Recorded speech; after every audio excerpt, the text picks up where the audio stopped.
इस धुएं के सौरभ के बारे में अधिक क्या कहें। चिता से उत्पन्न धुएं से निर्मित मेघों ने भी जहां जहां वर्षा की, वहां की भूमि भी परम सुगंधित हो गई थी। यहाँ भगवान श्री कृष्ण की करुणा स्पष्ट रूप से प्रदर्शित हो रही है। पूतना दुष्ट जाति की थी, कुल से राक्षसी, कार्यकलापों से छोटे छोटे बालकों को मारने वाली थी।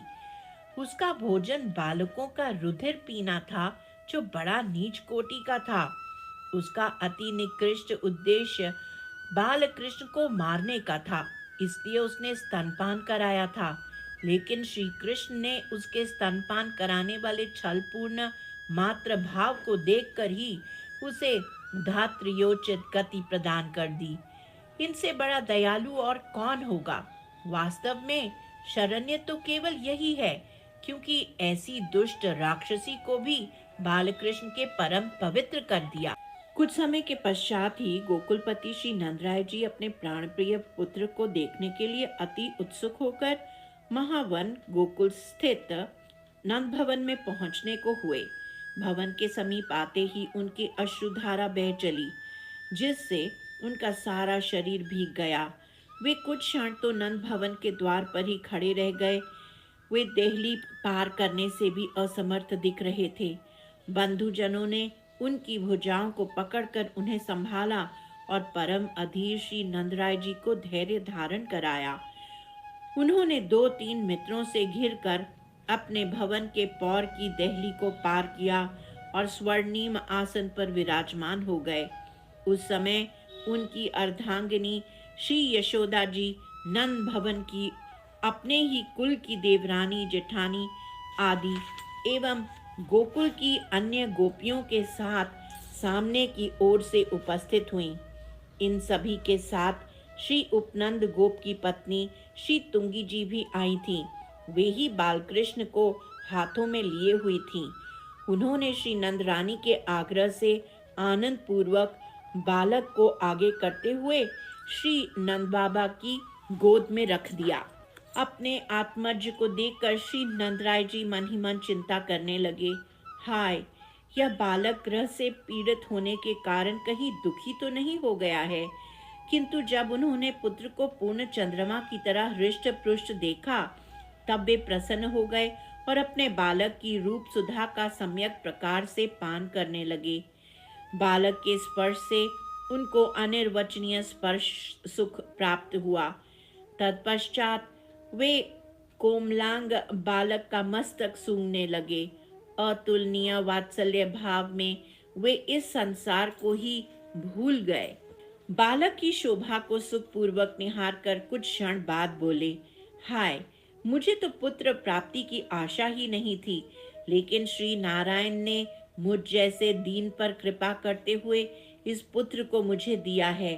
मेरा और इस संपूर्ण ब्रज का तो श्री नारायण ही निर्वाह करने वाले हैं।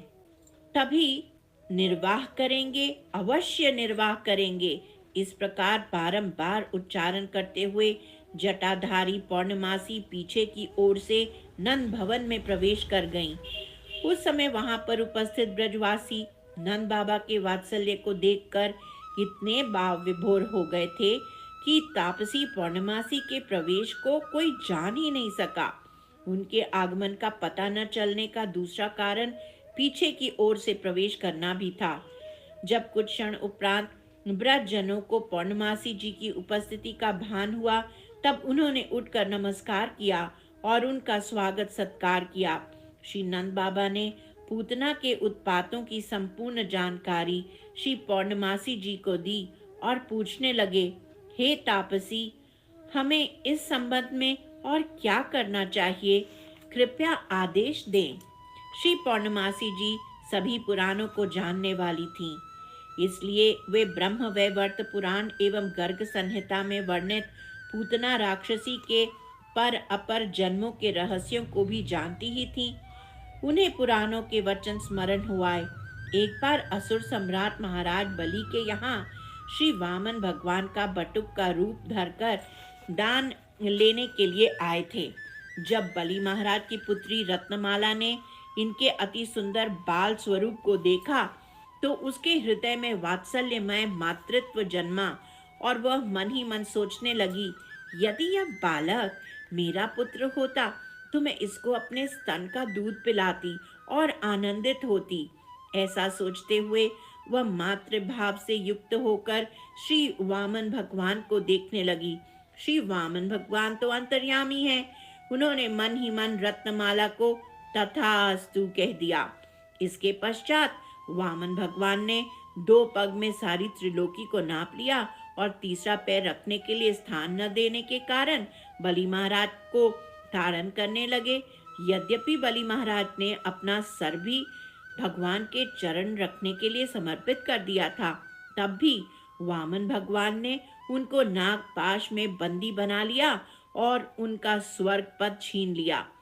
अपने पिता को बंदी अवस्था में देखकर रत्नमाला का भाव रूपांतरित हुआ और उसके मन में द्वेष आ गया। उसने क्रोधपूर्वक मन ही मन पुनः सोचा कि इसको तो कालकूट विष लगाकर स्तनपान करा के अभी मार देना चाहिए। श्री वामन भगवान ने मन ही मन पुनः तथास्तु कह दिया और मानो उसको कहने लगे, तुम मुझे मार तो नहीं सकोगी, लेकिन विष अवश्य अवश्य पान कराओगी। इसलिए बहुत सोच विचार करके श्री पौर्णमासी जी ने नंद बाबा को आदेश दिया कि आप कर्म, जन्म, शुभाशुभ भाग्य के लिए अपूर्व दान आदि पुण्य कर्म करें। इससे आपके बालक का कल्याण होगा। पूतना के देह त्याग के समय देवता एवं ब्रजवासियों ने उसकी सद्गति देखी ही थी। सुनहरे दिव्य रथ से उसे आकाश में जाते समय वे जान चुके थे कि ये निश्चित ही मुक्त होकर भगवान के चिन्मय धाम गई है। इस प्रकार से एक दुष्ट राक्षसी को जो सदा असत भोजन करती थी, उस पर भी वह शिशुओं को मारने के लिए आई थी, किंतु भगवान श्री हरि ने उसके स्तनपान कराने के भाव एवं गोपी मातृवेश को देख करके ही उसे गोलोक में धात्रियोचित सद्गति प्रदान कर दी, जिससे वहां रहकर कृष्ण लीला का शांत भाव में आस्वादन कर सके। लेकिन उसे यशोदा मैया आदि गोपियों की तरह श्री कृष्ण को लाड लड़ाने का अधिकार प्राप्त नहीं हुआ। वह तो केवल दूर से ही दर्शन कर सकती थी। इसके कारण यही कि उसने अनुकूल भाव से श्री कृष्ण की सेवा नहीं की, अपितु प्रतिकूल भाव मारने के उद्देश्य से कृष्ण के निकट आई थी। इसलिए उसे धात्रियोचित गति प्रदान की, न कि धात्री की गति। फिर जो परब्रह्म परमात्मा भगवान श्री कृष्ण को श्रद्धा और भक्ति से माता के समान अनुराग पूर्वक अपने प्रिय से प्रिय वस्तु और उनको प्रिय लगने वाली वस्तु समर्पित करते हैं, उनके संबंध में तो कहना ही क्या है। भगवान श्री कृष्ण के चरण कमल जगत वंदनीय श्री ब्रह्मा, शिव आदि देवताओं के द्वारा भी वंदित हैं। वे चरण भक्तों के हृदय की पूंजी हैं। उनकी चरणों में भगवान ने पूतना का शरीर दबाकर स्तनपान किया था। यद्यपि वह राक्षसी थी, परंतु श्री बालकृष्ण ने उसे भी माता को दिए जाने वाली सद्गति प्रदान करी। उसे नित्य गोलोक का बहिर्मंडल प्रदान किया। फिर तनिक विचार करिए, भगवान श्री कृष्ण उन गायों और ब्रजवासिन माताओं को कौन सी सद्गति प्रदान करेंगे, जिनका तन, मन, धन सभी कुछ केवल उन्हीं के लिए समर्पित है। वास्तव में इन ब्रजवासियों से बढ़कर कोई श्री कृष्ण की सेवा नहीं कर सकता।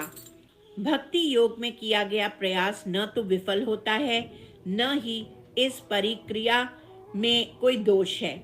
इस भक्ति योग रूपी महान धर्म का तनिक सा भी पालन करने से कोई भी जीव संसार रूप महान भय से मुक्त हो जाता है। इसलिए चाहे सुदृढ़ वैर भाव से अथवा वैरहीन भक्ति भाव से, भय से, स्नेह से अथवा कामना से, कैसे भी हो, भगवान में अपना मन पूर्ण रूप से लगा देना चाहिए, क्योंकि भगवान की दृष्टि में इन भावों में कोई भेद नहीं है। श्री बाल कृष्ण लाल की जय, श्री गोकुल धाम की जय।